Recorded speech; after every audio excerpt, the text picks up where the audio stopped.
Hello and welcome. I'm Dr. Joel B. Goodin, and I'll be talking about the summary of your Chapter 2. Chapter 2 summary. It's pretty simple.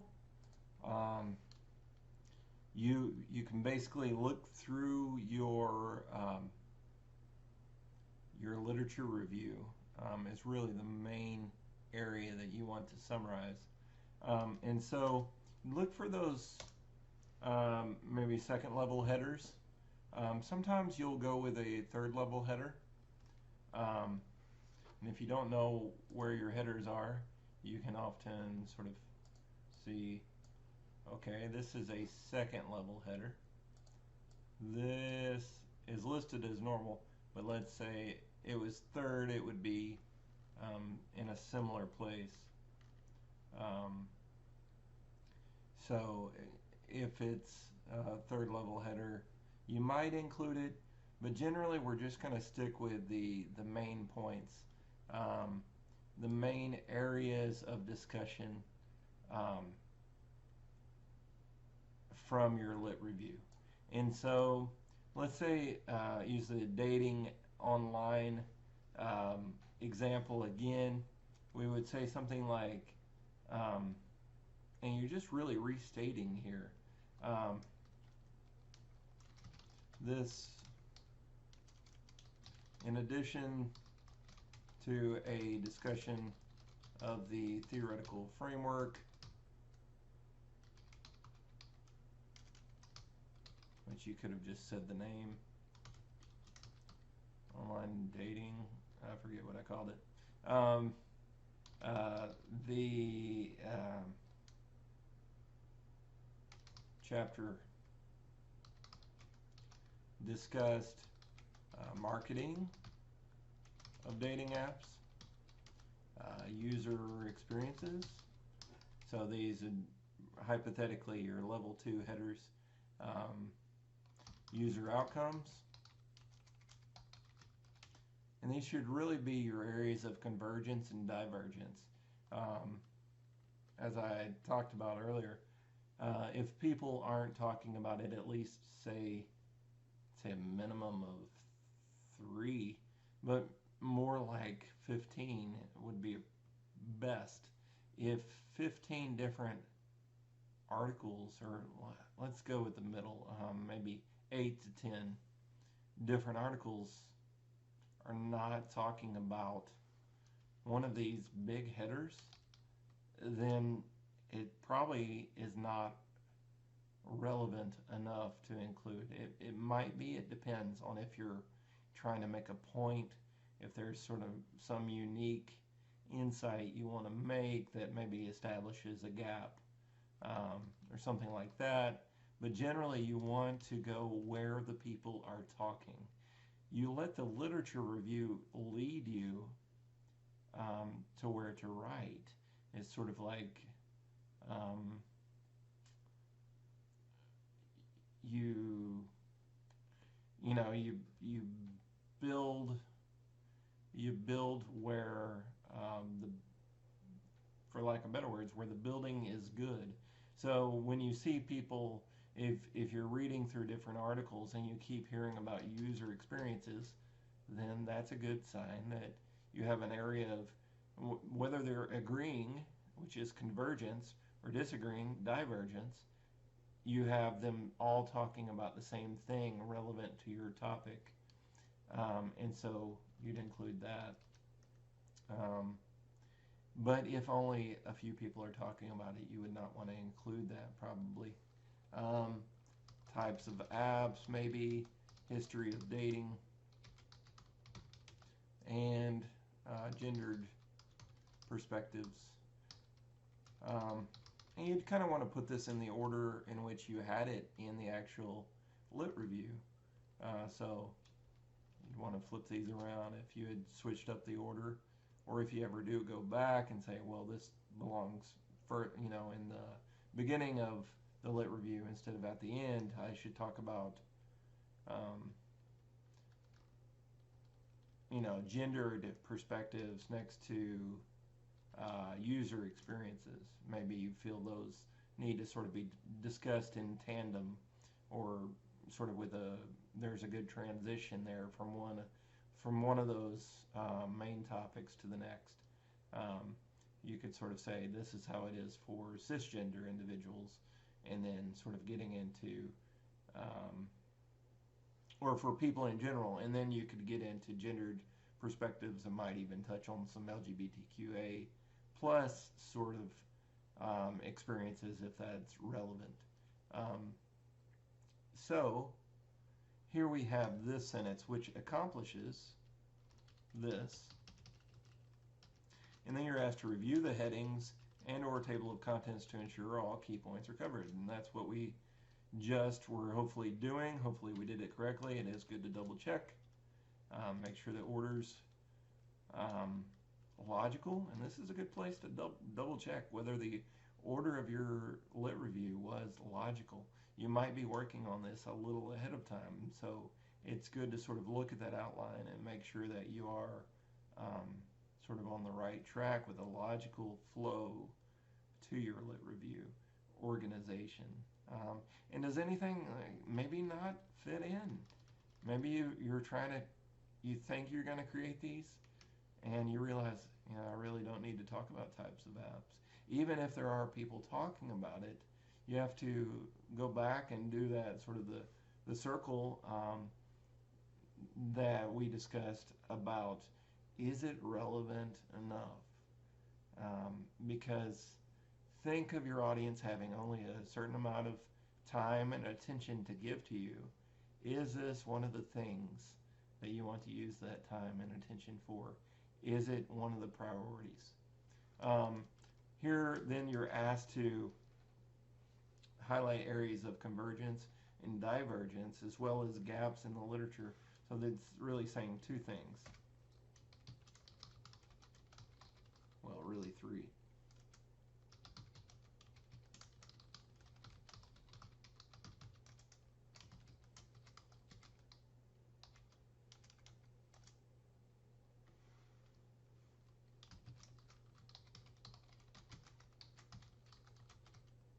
Okay, so it asks for these three things: convergence, divergence, gaps in the lit that support the need for your study that you're going to do, and then it should logically lead to chapter 3, so it's good to just include a transition sentence to sort of say how the gap, or at least one of the gaps in the literature, is leading you to do your study that you're about to explain in a little more methodological detail in chapter 3, where the research methodology and design will be discussed. Okay, so let's get into this just a little bit further. You're going to say, and you're giving a very high level sort of discussion at this point. You're not going to get into it very closely, but you might say, researchers generally found that users of online dating apps are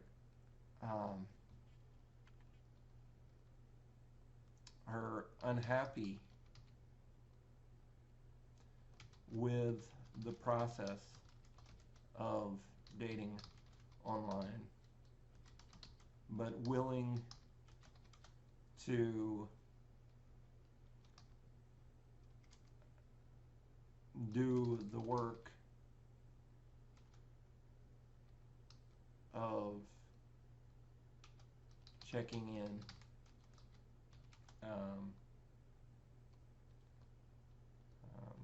discussing, and going on dates.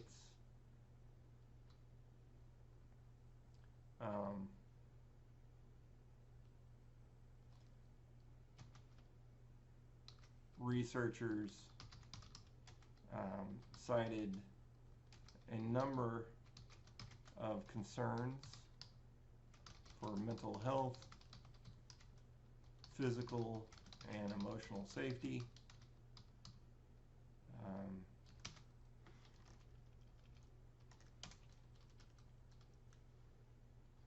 and poor long-term outcomes. And here you don't have to necessarily cite the ones that it would be fine, but there may be, 50 different articles you've put in there. And so you're just summarizing that, and you've already cited it in the area above. This is a summary, and so a lack of citation here would not be inappropriate. It's okay. And poor long-term outcomes. An area or researchers had conflicting findings regarding the experiences of males versus females. One group found that women were much more pleased with the experience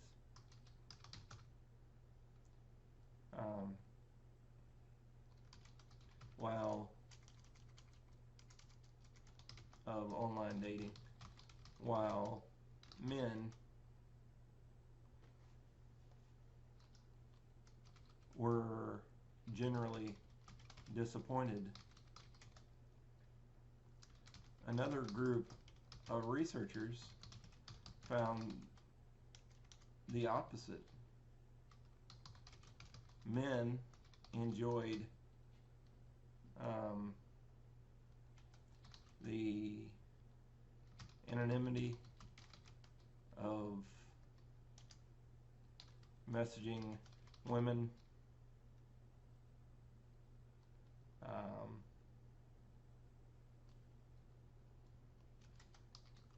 the excitement of chatting and viewing women, while women complained of being harassed and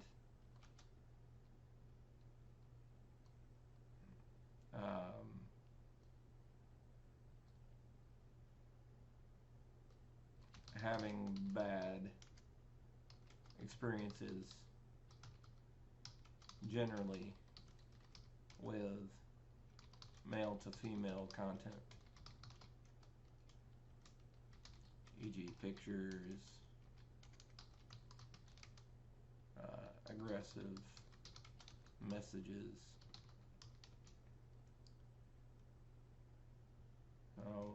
And then you might even add, because one thing that's important that we talked about was critique. The divergence in the gendered research may be due to the types of apps that the different participant sample groups were using. You don't want to go too far into this because you've already talked about it, but you're just summarizing. There was a reason, a possible reason for the divergence, and it was basically using an app like Bumble versus using an app like where you can just message anyone you want. So the more restrictive it was, the more, as maybe you said in the lit review, the more that women enjoyed sort of the controlling, filtering who could speak to them, whereas men enjoyed sort of being able to say what they wanted, generally and stereotypically. So we've talked about areas of convergence and areas of divergence. You might say one area that was not clearly addressed by research on online dating was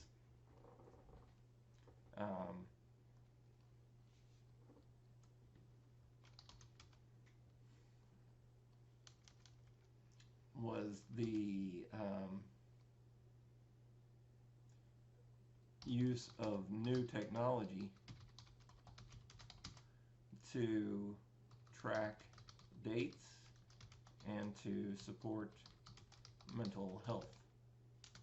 So let's say you're doing your study on sort of trying to understand what could be done about some of the depression, loneliness, anxiety that people are feeling.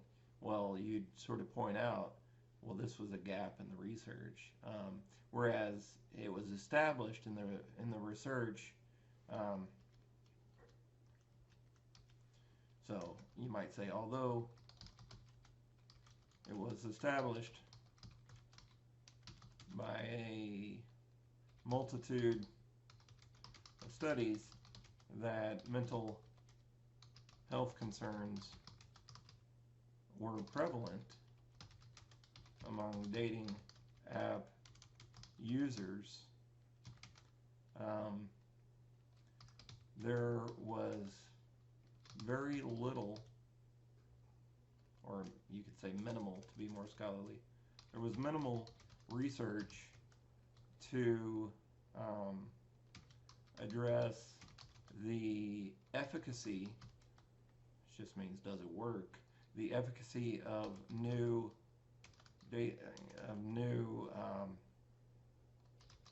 mental health support apps. Okay, and then thus the purpose, you might restate your purpose here, of understanding how females experience mental health support apps while dating online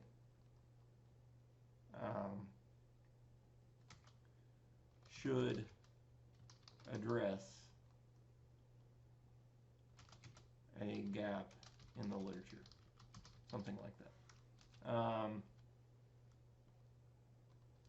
The methodology and design for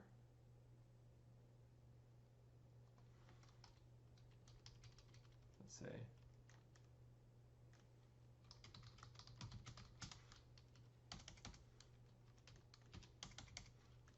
purpose of the study to understand, and then we can say the methodology and design for the proposed study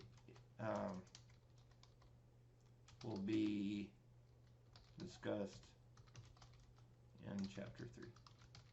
And then you've led up to chapter 3, reminding the readers of the purpose of your study and that there needs to be more explanation of the methodology and design and data collection, recruitment, data collection, data analysis, etc.